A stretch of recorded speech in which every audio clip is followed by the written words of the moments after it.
ബോധപൂർവമായ ഒരു ശ്രമമാണ് നടന്നിരിക്കുന്നത്. കാര്യം 150 തവണ കേരള ലോട്ടറിയുടെ ലോട്ടിസ് വെബ്സൈറ്റ്, സാധാരണ ഏജന്റുമാരുടെ ടിക്കറ്റ് അനുവദിക്കുന്നതും ടിക്കറ്റിന്റെ കോട്ട നിശ്ചയിക്കുന്നതും ഒക്കെ ആ വഴിയാണ്. അപ്പോൾ ആ വെബ്സൈറ്റ് ഹാക്ക് ചെയ്യുന്നതിൻ്റെ അകത്ത് തീർച്ചയായും എന്തെങ്കിലും ലാഭകരമായ സംഭവമായ ഏജന്റിനുണ്ട്. അവർ കടയിലില്ലാതിരുന്ന സമയത്ത് കടയിലെ ജോലിക്കാരനായിരുന്ന ഒരു പയ്യൻ കമ്പ്യൂട്ടർ ഹാക്ക് ചെയ്യാൻ ശ്രമിച്ചു. ഇയാൾ ഹാക്കിംഗ് പഠിക്കുന്ന ഒരു വിദ്യാർത്ഥിയാണ് എന്നൊക്കെ പറഞ്ഞ് അവർ പ്രചരിപ്പിക്കുന്നുണ്ട്. അത് പത്രങ്ങളിൽ വാർത്തയും വന്നു. അതിൻ്റെ ലക്ഷ്യം തന്നെ ഈ പ്രധാനപ്പെട്ട കക്ഷികളെ ഒഴിവാക്കിക്കൊണ്ട് പാവ പിടിച്ചൊരു തൊഴിലാളിയുടെ തലയിൽ അല്ലെ ഒരു ജീവനക്കാരൻ്റെ തലയിലേക്ക് കെട്ടിവെക്കാൻ പോവുകയാണ്. വരുമാനം മാത്രം ലക്ഷ്യമാക്കി സർക്കാർ പ്രവർത്തിക്കുന്നത് കൊണ്ട് മാത്രം തന്നെ ഈ മേഖലയിൽ നടക്കുന്ന യാതൊരുവിധ അഴിമതികൾക്കെതിരെയും നടപടികളില്ല. അത് വലിയ ആളുകളാണ്, അവർക്കെതിരെ യാതൊരു നടപടിയില്ല. 25 കോടിയുടെ ആദ്യത്തെ ഓണം ബമ്പർ ഇറങ്ങുമ്പോൾ ഇവിടെ ഓണം ബമ്പറിനെ കുറിച്ച് ചിന്തിക്കുന്നതിന് മുമ്പ് തന്നെ തമിഴ്നാട്ടിൽ നിന്ന് ഒരു യൂട്യൂബർ ആ വാർത്ത ചെയ്തു.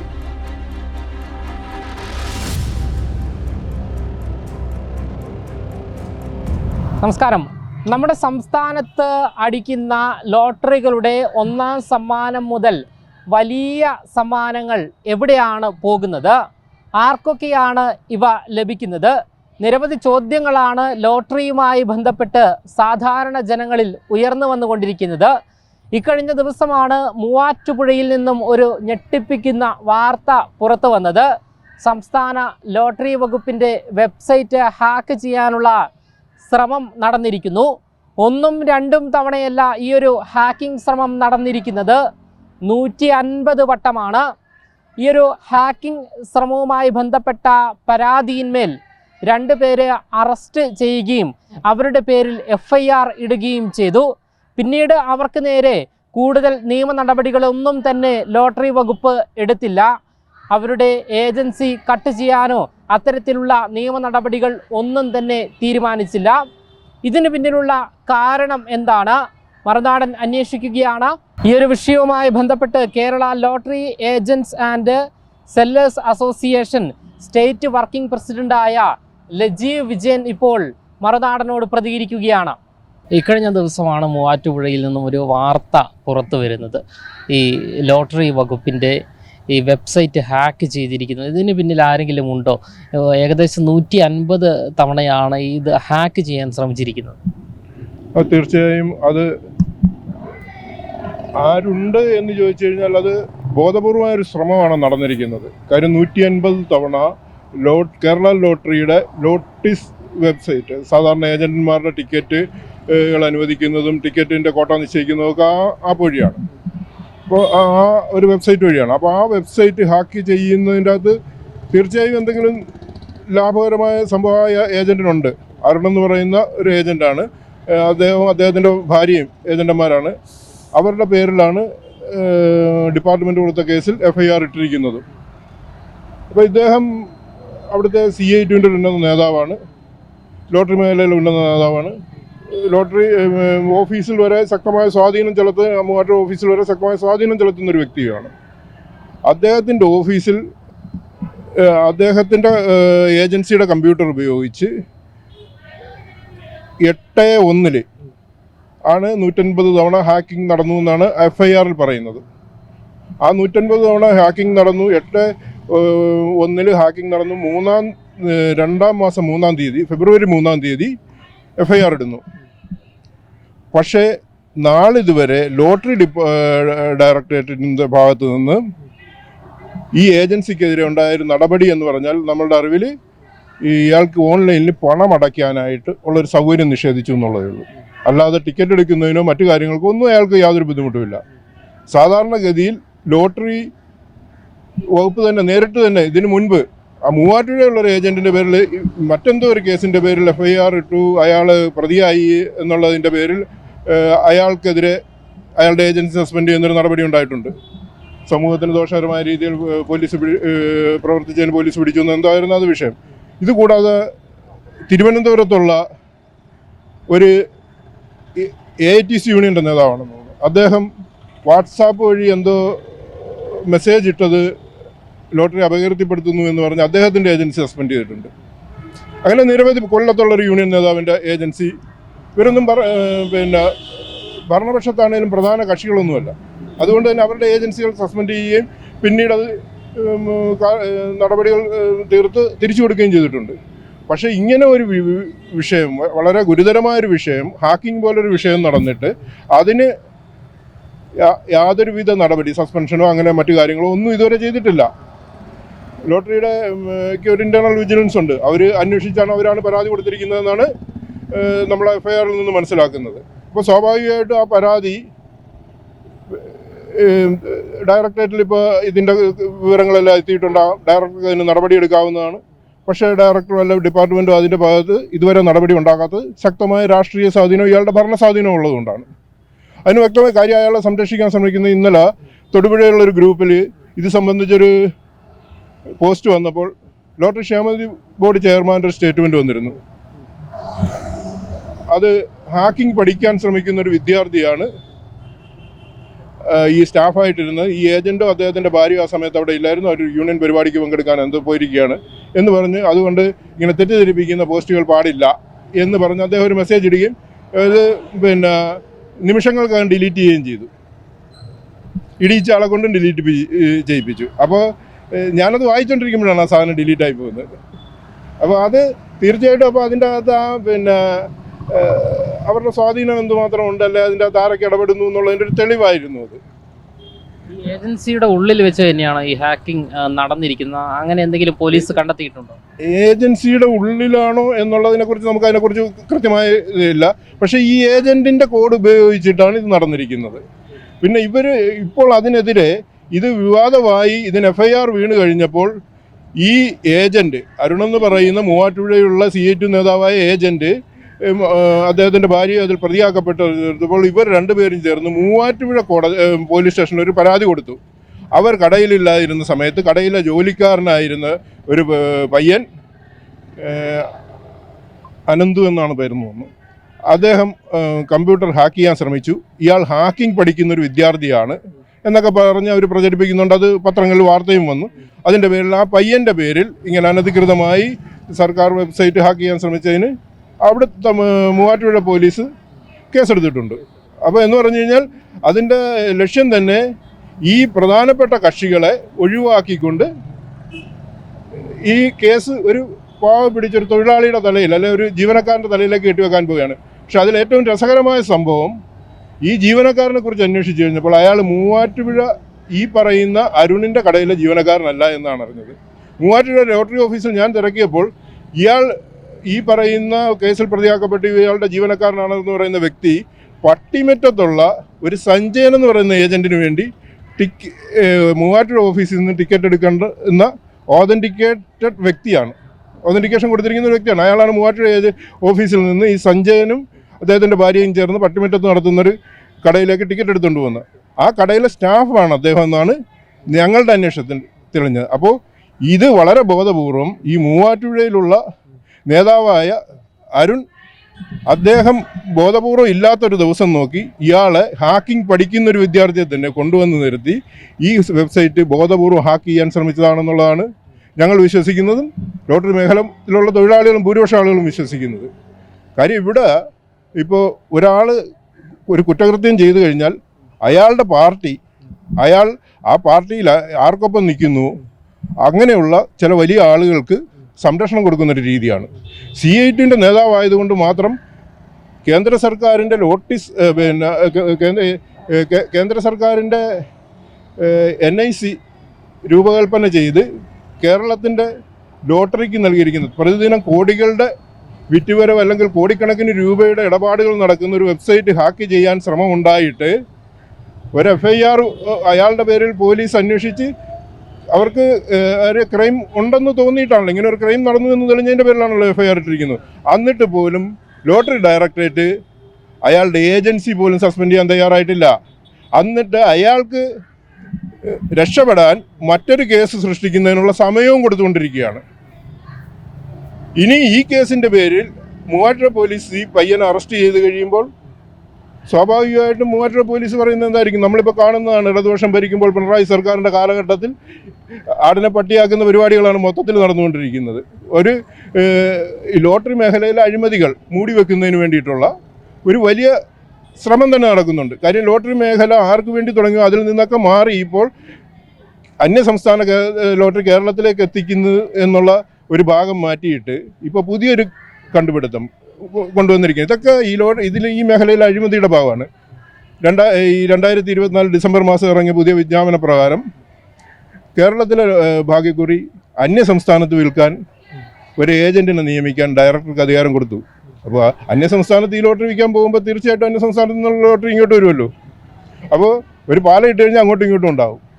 അപ്പോൾ സ്വാഭാവികമായിട്ടും ഈ ലോട്ടറി മേഖലയിലെ അനധികൃതമായിട്ടുള്ള കടന്നുവരവുകൾക്കും ഉള്ള വഴി തുറക്കുകയാണ്. അതേപോലെ തന്നെ കേരള ലോട്ടറി ഏജന്റന്മാരിലേക്ക് കേന്ദ്രീകരിക്കുന്ന ഒരു സംവിധാനം ഉണ്ടാക്കി.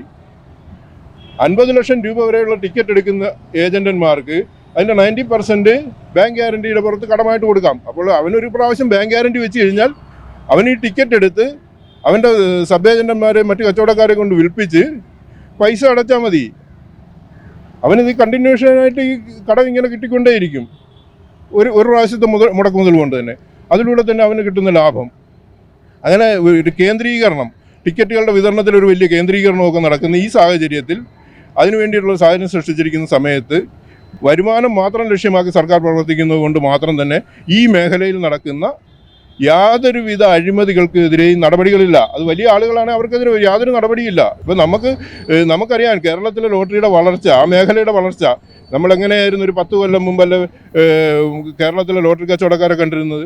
എവിടെയെങ്കിലും ഒരു തട്ട് അല്ലെങ്കിൽ ഒരു ചെറിയ മാടക്കട ഇങ്ങനെയൊക്കെ ആയിരുന്നു. പക്ഷേ ഇന്ന് വലിയ വലിയ ഷോറൂമുകൾ ഇടാനായിട്ട് ലോട്ടറിയുടെ സൂപ്പർ മാർക്കറ്റുകൾ എന്ന് വേണമെങ്കിൽ പറയാം. ആ രീതിയിൽ കേരളത്തിലെമ്പാടും കടകൾ വന്നിരിക്കുകയാണ്. അത് നിങ്ങളിപ്പോൾ ചില പ്രത്യേക പേരുകളിലുള്ള കടകൾ കേരളത്തിൽ എവിടെ ചെന്ന് കഴിഞ്ഞാലും കാണാം. ഇതൊക്കെ നിയന്ത്രിക്കുന്നത് ഈ ഒരാളാണ്. ഒരാൾക്ക് 48,000 ടിക്കറ്റാണ് ഇവിടെ സർക്കാർ അനുവദിച്ചു കൊടുത്തിരിക്കുന്നത്. 2021 കാലഹരണപ്പെട്ട ഒരു നിയമത്തിൻ്റെ പേര് നിർത്തൽ ചെയ്ത് പുതിയൊരു ഉത്തരവുണ്ടായിട്ട് പോലും ആ പഴയ നിയമത്തിൻ്റെ മറവിൽ ഇന്നും 70,000 ടിക്കറ്റും 60,000 ടിക്കറ്റും ഒക്കെ എടുക്കുന്ന, അല്ലെങ്കിൽ അതിന് മുകളിൽ ടിക്കറ്റ് എടുക്കുന്ന ഏജന്റന്മാർ തിരുവനന്തപുരത്ത് തന്നെ ഉണ്ട്. വലിയ പ്രശസ്തമായ ഏജന്റന്മാരാണ്. അത് ഒരു ഏജന്റും അദ്ദേഹത്തിൻ്റെ ബന്ധുവും. ഏജന്റന്മാരുടെ പേരൊന്നും പറഞ്ഞ് ഞാൻ അപമാനിക്കാൻ ശ്രമിക്കുന്നില്ല. അപ്പോൾ അവർക്കൊക്കെ എങ്ങനെ ഈ ടിക്കറ്റുകൾ കിട്ടുന്നു? ഇവരൊക്കെ വിൽക്കുന്ന ടിക്കറ്റുകൾ ഈ 48,000 ടിക്കറ്റ് കൊണ്ട് കേരളം മുഴുവൻ വിൽക്കാൻ ഒക്കുമോ? ഇല്ല. അപ്പോൾ ഈ ടിക്കറ്റുകൾ എങ്ങനെ ഇവരുടെ കൈകളിലേക്ക് എത്തുന്നു, ഇവരുടെ കടകളിലേക്ക് എത്തുന്നു? ഇതൊക്കെ അന്വേഷിക്കണം. എന്തിന് ഒരു ഭരണപക്ഷ MLA ഈ സമ്മേളനം തുടങ്ങിയ കാലഘട്ടത്തിൽ ആദ്യ ദിവസങ്ങളിൽ തന്നെ പറഞ്ഞതാണ് 30 ലക്ഷത്തോളം ടിക്കറ്റുകൾ കേരളത്തിൻ്റെ അതിർത്തി കടന്നു പോകുന്നു എന്ന്. നിങ്ങളിപ്പോൾ ലോട്ടറി ഓഫീസിൽ ചെന്ന് നോക്കിക്കഴിഞ്ഞു കഴിഞ്ഞാൽ അവിടെ ഒരു ബുക്ക് ടിക്കറ്റ് എന്ന് പറഞ്ഞാൽ 25 എണ്ണമാണ്. 50 ടിക്കറ്റിന് വേണ്ടി, അല്ലെ 2 ബുക്ക് ടിക്കറ്റിന് വേണ്ടി, അല്ലെ 3 ബുക്ക് ടിക്കറ്റിന് വേണ്ടി ക്യൂ നിൽക്കുന്ന ഒരുപാട് പാവപ്പെട്ടവരെ കാണാം. കാര്യം അവരാണ് യഥാർത്ഥത്തിൽ ഈ അവശരും പാർശ്വവൽക്കരിക്കപ്പെട്ടവർക്കും വേണ്ടി അവർക്കൊരു മാന്യമായ ജീവിതവും അതോടൊപ്പം സർക്കാരിനൊരു വരുമാനവും എന്നുള്ളതാണ് ഇതിൻ്റെ ആപ്തവാക്യം തന്നെ. അത് ഇതിൻ്റെ ഒരു മുഖപത്രമുണ്ട്. ആ മുഖപത്രത്തിൽ വളരെ വ്യക്തമായിട്ട് പറഞ്ഞിട്ടുള്ള കാര്യമാണ്. അതിൽ നിന്നൊക്കെ വ്യതിചലിച്ചുകൊണ്ട് ലോട്ടറിയുടെ നയങ്ങളിൽ തന്നെ എന്തിനു വേണ്ടി ആ ലക്ഷ്യത്തിൽ നിന്ന് വ്യതിചലിച്ചുകൊണ്ട് ഇത് മുതലാളിമാരിലേക്ക് എത്തിക്കുന്ന ഒരു വലിയ കുത്തകകളിലേക്ക് എത്തിക്കുന്ന ഒരു സംവിധാനം ഇവിടെ വന്നു കഴിഞ്ഞിരിക്കുന്നു. അതേപോലെ തന്നെ ഈ ചെറുകിട ലോട്ടറിക്കാർക്ക് കേരളത്തിൽ ലോട്ടറിക്ക് ഭയങ്കര ക്ഷാമമാണ്. സമ്മാനം ലഭിക്കുന്നതിൽ എന്തെങ്കിലും അസ്വാഭാവികതയുണ്ടോ? സമ്മാന നറുക്കെടുപ്പിലെ അപാകത എന്ന് ചോദിച്ചു കഴിഞ്ഞാൽ നമ്മൾ ഉപയോഗിക്കുന്നത് മെക്കാനിക്കൽ സിസ്റ്റത്തിലുള്ള, കമ്പ്യൂട്ടറൊന്നുമല്ല, മെക്കാനിക്കൽ സിസ്റ്റമാണത്. ഒരു മോട്ടോർ പ്രവർത്തിക്കുമ്പോൾ പല വെയിറ്റുകളിലുള്ള വീലുകൾ, പൽചക്രങ്ങൾ കറങ്ങുന്ന, ബെയറിങ്ങുകളും കറങ്ങുന്നതനുസരിച്ചിട്ട് ഈ നമ്പറുകൾ വ്യത്യസ്തമായിട്ടേ വരുള്ളൂ. ആ സിസ്റ്റത്തിൽ പ്രവർത്തിക്കുന്ന ഒരു സിസ്റ്റമാണ് അത്. എൻ്റെ ഓർമ്മ ശരിയാണെങ്കിൽ ഷൊർണൂർ ഒരു ജോർജ് എന്ന് പറയുന്ന എഞ്ചിനീയറിംഗ് കോളേജിലെ ഒരു പ്രൊഫസറായ പ്രിൻസിപ്പളാണ് അത് ഡിസൈൻ ചെയ്തിരുന്നതെന്ന് തോന്നുന്നു. അതിന് ശേഷം അത് പഞ്ചാബിലുള്ളൊരു കമ്പനിയായിരുന്നു നോക്കിക്കൊണ്ടിരുന്നത്. അപ്പോൾ ഈ കുറച്ച് വർഷങ്ങൾക്ക് മുമ്പ് ഈ പഞ്ചാബിൽ ഈ മിഷൻ മെയിൻ്റെനൻസ് ചെയ്യുന്ന സമയത്ത് എഞ്ചിനീയർമാർ വരുമ്പോൾ ശരിക്കും പറഞ്ഞു കഴിഞ്ഞാൽ KSRTCയുടെ ചീഫ് എഞ്ചിനീയർ, നമ്മുടെ തിരുവനന്തപുരം എഞ്ചിനീയറിംഗ് കോളേജിലെ പ്രിൻസിപ്പാൾ, ഇങ്ങനെയുള്ള ആളുകളുടെ സാന്നിധ്യത്തിൽ ഉദ്യോഗസ്ഥന്മാർ ഇവരുടെയൊക്കെ സാന്നിധ്യത്തിൽ വേണം ഇത് ഓപ്പൺ ചെയ്ത് ഇതിന് എണ്ണ ഇടുക, അങ്ങനെയൊക്കെയുള്ള, അത് കഴിഞ്ഞത് ട്രയൽ റൺ നടത്തണം, ഇങ്ങനെയൊക്കെയുള്ള ഒരുപാട് കാര്യങ്ങൾ അതിൻ്റെ അകത്ത് ചെയ്യാറുണ്ട്. പക്ഷേ കുറച്ച് കാലങ്ങൾക്ക് മുമ്പ് ഈ പഞ്ചാബിൽ നിന്ന് ഇത് മെയിൻറ്റെയിൻ ചെയ്യാനായിട്ട് വന്ന ഉദ്യോഗസ്ഥർ ഈസ്റ്റ് ഫോർട്ടിൽ ഒരു കടയിൽ കാപ്പി കുടിച്ചുകൊണ്ടിരിക്കുമ്പോൾ അവരുടെ അടുക്കൽ ലോട്ടറി ഓഫീസിൽ സ്ഥിരമായി കയറുന്ന ഒരു വ്യക്തി ചെല്ലുന്നു. അവർ പരാതിപ്പെട്ടു. അവർക്ക് സമാനം അടിക്കുന്ന ഇതിൻ്റെ സിസ്റ്റം അവർക്ക് വേണ്ടി ഒന്ന് പ്രവർത്തിപ്പിക്കാമെന്നുള്ള ആവശ്യമായിട്ട് എന്താ ചെല്ലുന്നത്. അതിൻ്റെ പേരിൽ ഒന്ന് കേസുണ്ടാക്കി ആരെ അറസ്റ്റ് ചെയ്യുക, പത്രവാർത്തയൊക്കെ വന്നിരുന്നു. ഇതിന് ശേഷം നമുക്ക് ഇതിൻ്റെ അകത്ത് സംശയം ഉണ്ടാകുന്ന ചില കാര്യങ്ങളുണ്ട്. 25 കോടിയുടെ ആദ്യത്തെ ഓണം ബമ്പർ ഇറങ്ങുമ്പോൾ ഇവിടെ ഓണം ബമ്പറിനെ കുറിച്ച് ചിന്തിക്കുന്നതിന് മുമ്പ് തന്നെ തമിഴ്നാട്ടിൽ നിന്ന് ഒരു യൂട്യൂബർ ആ വാർത്ത ചെയ്തു. ശരിക്കും നിങ്ങളുടെ MD ശ്രീ ഷാജൻ സ്കറി അത് വാർത്തയാക്കിയതാണ്. അപ്പോൾ ഉദ്യോഗസ്ഥന്മാർ അറിഞ്ഞിട്ട് തന്നെയല്ല. അപ്പോൾ ഇതിൻ്റെ അകത്തുനിന്ന് വിവരങ്ങൾ പോകുന്നു എന്നുള്ളതിൻ്റെ ആണ്. ഇതിലൊക്കെ ഏറ്റവും തമാശകരമായൊരു സംഭവം എന്ന് പറഞ്ഞാൽ ഇപ്പോൾ ലോട്ടറി ക്ഷേമനിധി ബോർഡ് ഭരിക്കുന്ന പുതിയ ഭരണസമിതി അധികാരമേറ്റെന്ന് അതിൻ്റെ ചെയർമാൻ 1ാം സമ്മാനം സ്വാഭാവികം ആദരിച്ചു എന്നൊക്കെ നമുക്ക് കരുതാം. സ്വാഭാവികമായിട്ട് അയാളൊരു വലിയ ഏജൻ്റാണ്. പിന്നെ അയാൾ ടിക്കറ്റ് എടുക്കുന്നുണ്ട്, അയാളുടെ കടയിൽ അടിച്ചു. പക്ഷേ തൊട്ടടുത്ത ദിവസവും അടുത്തൊരു ബോർഡ് മെമ്പർ ദയാനന്ദൻ എന്നാണ് അദ്ദേഹത്തിൻ്റെ പേര്, ചാലക്കുടിയിലാണ് ഒരു വിജിലൻസ് കേസിൽ എന്ന് പറഞ്ഞാൽ ലോട്ടറി ഓഫീസിൽ നിന്ന് നിർബന്ധപൂർവ്വം എടുത്ത ടിക്കറ്റ് മാറ്റി എടുപ്പിച്ച കേസിൽ അദ്ദേഹത്തിൻ്റെ പേര് പരാമർശിക്കപ്പെട്ടിട്ടുള്ളതാണ്. അതിൻ്റെ പേരിൽ അന്നത്തെ ജോയിൻറ്റ് ഡയറക്ടർ സസ്പെൻഷനിൽ പോവുകയൊക്കെ ചെയ്തിട്ടുള്ള ഒരു നടപടിക്രമമുണ്ട് തൃശ്ശൂർ ഓഫീസിൽ. രാത്രിയിൽ പിന്നെ ഇതിൻ്റെ ഈ സിസ്റ്റം ഈ പറഞ്ഞ നമ്മൾ നേരത്തെ പറഞ്ഞ വെബ്സൈറ്റ് ഡയറക്ടറേറ്റിൽ നിന്ന് നിയന്ത്രിക്കുന്ന ഈ വെബ്സൈറ്റ് ഓപ്പൺ ചെയ്ത് കൊടുത്ത് ഇയാളുടെ ടിക്കറ്റ് തിരിച്ച് എടുത്തൊരു സംവിധാനമൊക്കെ അന്നുണ്ടായതിൻ്റെ പേരിൽ കേസ് നടക്കുന്നുണ്ട്. അദ്ദേഹം ബോർഡ് മെമ്പറാണ്. ബോർഡ് അധികാരമേറ്റതിൻ്റെ പിറ്റേ ദിവസം അദ്ദേഹത്തിനാണ് അടിച്ചത്. അതായത് ഈ സമാനമായ രീതിയിൽ ഈ അരുൺ എന്ന് പറഞ്ഞ ഏജന്റിനെയും ഈ ലോട്ടറി വകുപ്പ് കൃത്യമായി സംരക്ഷിക്കുന്നു എന്ന് വ്യക്തമാണിത്. തീർച്ചയായും സംരക്ഷിക്കുന്നതുകൊണ്ടാണല്ലോ അദ്ദേഹത്തിന് ഇപ്പോഴും ടിക്കറ്റ് എടുക്കാനും വിൽപ്പന നടത്താനും സാധിക്കുന്നത്. ഏജൻസി നിലനിൽക്കുന്നത് കൊണ്ടാണല്ലോ. തീർച്ചയായും അദ്ദേഹത്തിൻ്റെയും ഭാര്യയുടെയും അത് എല്ലാം വളരെ വ്യക്തമായി ഇവർ ചെയ്യുന്നൊരു കാര്യം. വേറൊരു കാര്യം, ഇവരുടെ സ്വാധീനം ഉപയോഗിച്ച് ഈ ഭരണസ്വാധീനമുള്ള അല്ലെങ്കിൽ ഈ സ്വാധീനമുള്ള ഏജന്റന്മാർക്ക് ആരുടെയെങ്കിലും ഒരു ഏജൻസി റദ്ദ് ചെയ്യപ്പെട്ട് കഴിഞ്ഞാൽ ആ ടിക്കറ്റുകൾ, ഇവിടെ ടിക്കറ്റിന് ഭയങ്കര ക്ഷാമമാണ്, അറിയാമല്ലോ. ഒരാൾക്ക് പോലും ടിക്കറ്റ് കിട്ടുന്നില്ല എന്നും ലോട്ടറി തൊഴിലാളികളുടെ പരാതിയാണ്. അടിസ്ഥാനപരമായി ലോട്ടറി വിൽക്കുന്ന ആളുകളുടെ പരാതിയാണ്. അവർക്ക് കൊടുക്കാതെ ഇവർക്ക് വേണ്ടപ്പെട്ട ഏജന്റന്മാരുടെ കൈകളിലേക്ക് അത് മാറ്റിക്കൊടുക്കുന്നു, അല്ലെങ്കിൽ ചില സഹകരണ സംഘങ്ങളിലേക്ക് മാറ്റിക്കൊടുക്കുന്നു. എനിക്ക് തോന്നുന്നത് അതുപോലൊരു നീക്കം നടത്തുന്നതിന് വേണ്ടിയിട്ടുള്ളൊരു കാലതാമസം കൂടിയാണോ ഈ നടപടി എടുക്കാതിരിക്കാൻ എന്നുള്ളതാണ്. കാരണം ടിക്കറ്റ് ക്ഷാമമുള്ള നാട്ടിലെ ഒരു ഏജന്റിൻ്റെ ടിക്കറ്റ് റദ്ദാക്കപ്പെട്ട് കഴിഞ്ഞാൽ ആ ഏജൻസി പുനഃസ്ഥാപിക്കുന്നവരെ ഇത് ക്ഷാമമുള്ള ആളുകൾക്കല്ല ആവശ്യക്കാർക്കായിട്ട് കൊടുക്കുക. 1,08,00,000 ടിക്കറ്റുകളാണ് നമ്മൾ അടിക്കുന്നത്. നമ്മൾ ഇവിടെ ക്രയശേഷിയുള്ള ജനവിഭാഗത്തിൻ്റെ കണക്കെടുത്ത് കഴിഞ്ഞാൽ 3,40,00,000 ജനങ്ങളുള്ളതിൽ ഏകദേശം 2-2.5 കോടി ജനങ്ങളെ പിന്നെ ആരോഗ്യത്തോടും നല്ല രീതിയിൽ സമൂഹത്തിൽ ജീവിച്ചു വരുന്നുള്ളൂ. അപ്പോൾ ആ ജനസംഖ്യയുടെ പകുതിയോളം ടിക്കറ്റ് അടിക്കുന്നുണ്ട്. അതിൽ 30 ലക്ഷം ടിക്കറ്റുകൾ തമിഴ്നാട്ടിലേക്ക് പോകുന്നു. ഇവിടെ ടിക്കറ്റിൻ്റെ രൂക്ഷമായ ക്ഷാമവും. അപ്പോൾ ആ തമിഴ്നാട് പോലെയുള്ള മറ്റ് സംസ്ഥാനങ്ങളിലേക്ക് കടന്നു പോകുന്നു എന്ന് പറയുമ്പോൾ, ലോട്ടറി നിരോധിക്കപ്പെട്ട മറ്റ് സംസ്ഥാനങ്ങളിലേക്ക് കടന്നു പോകുമ്പോൾ അത് തിരിച്ചു പിടിക്കാനുള്ള എന്തെങ്കിലും നടപടി ഇവിടെ ചെയ്യുന്നുണ്ടോ? ഇല്ല. നിയമസഭയിൽ ആ ചോദ്യം ഉയർത്തിയത് ഭരണകക്ഷി MLA ആണെങ്കിലും ആ ചോദ്യത്തിന് മറുപടി വന്നില്ല. അന്യ സംസ്ഥാനത്തേക്ക് കേരള ലോട്ടറി കടന്നു പോകുന്നു എന്നുള്ള MLAയുടെ പരാമർശത്തിന് അദ്ദേഹം മറുപടി പറഞ്ഞിട്ടില്ല അവിടെ. അതുതന്നെയല്ല, അന്യ സംസ്ഥാനത്തേക്ക് കേരള ലോട്ടറി പോയി അതിന് 1ാം സമ്മാനം കഴിഞ്ഞ ഒരു 4 പേര് ചേർന്ന് കോയമ്പത്തൂർ എടുത്തൊരു ടിക്കറ്റിന് 1ാം സമ്മാനം അടിച്ചു എന്ന് പറഞ്ഞപ്പോൾ ഈ ലോട്ടറി ഡയറക്ടറേറ്റ് ഉൾപ്പെടെ കേരളത്തിലെ ഇവിടെ ജില്ലാ കളക്ടർമാർ ഉൾപ്പെടെ പോലീസ് മേധാവിക്ക് ഉൾപ്പെടെ അവിടെയുള്ളൊരു സാമൂഹ്യ പ്രവർത്തനം പരാതി കൊടുത്തതാണ്. അന്ന് ഇവർക്ക് ടിക്കറ്റ് കൊടുത്തൊരു ഏജന്റ് ഉണ്ട്, നടരാജൻ എന്നാണ് അയാളുടെ പേരെന്നാണ് എനിക്ക് തോന്നുന്നത്. അയാൾ തമിഴ്നാട്ടിൽ ലോട്ടറി വിറ്റതിന് കേസ് ഉണ്ടാക്കിയിട്ടുള്ള ആളാണ്.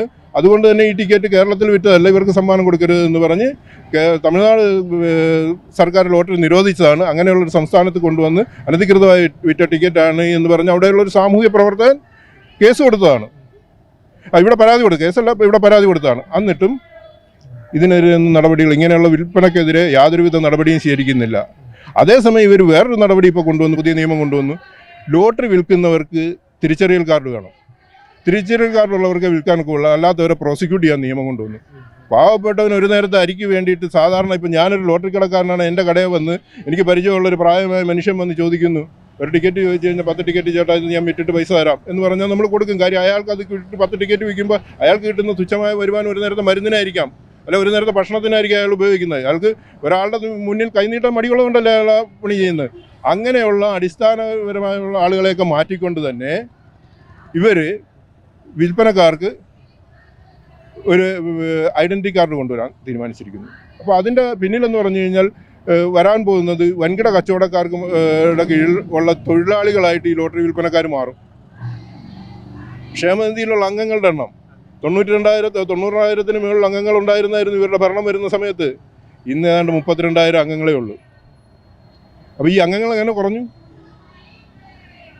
പ്രതി ഏകദേശം 150 കോടി രൂപ ഒരു ദിവസം കേരളത്തിലെ ലോട്ടറി വിറ്റ് വരുന്നതിൻ്റെ 1% ക്ഷേമനിധി ബോർഡിന് ഉള്ളതാണെന്നാണ് വിറ്റുവരവിൻ്റെ മൊത്തം വിറ്റുവരവിൻ്റെ 1%. അങ്ങനെ കണക്ക് കൂട്ടുകയാണെന്നുണ്ടെങ്കിൽ ഏകദേശം 33 ലക്ഷം രൂപ എന്ന് പറഞ്ഞാൽ ഇത് ടാക്സ് കമ്മീഷനൊക്കെ കഴിച്ചിട്ട് 33 ലക്ഷം രൂപയോളം പ്രതിദിനം വരുമാനമുള്ളൊരു ക്ഷേമനിധി ബോർഡാണ്.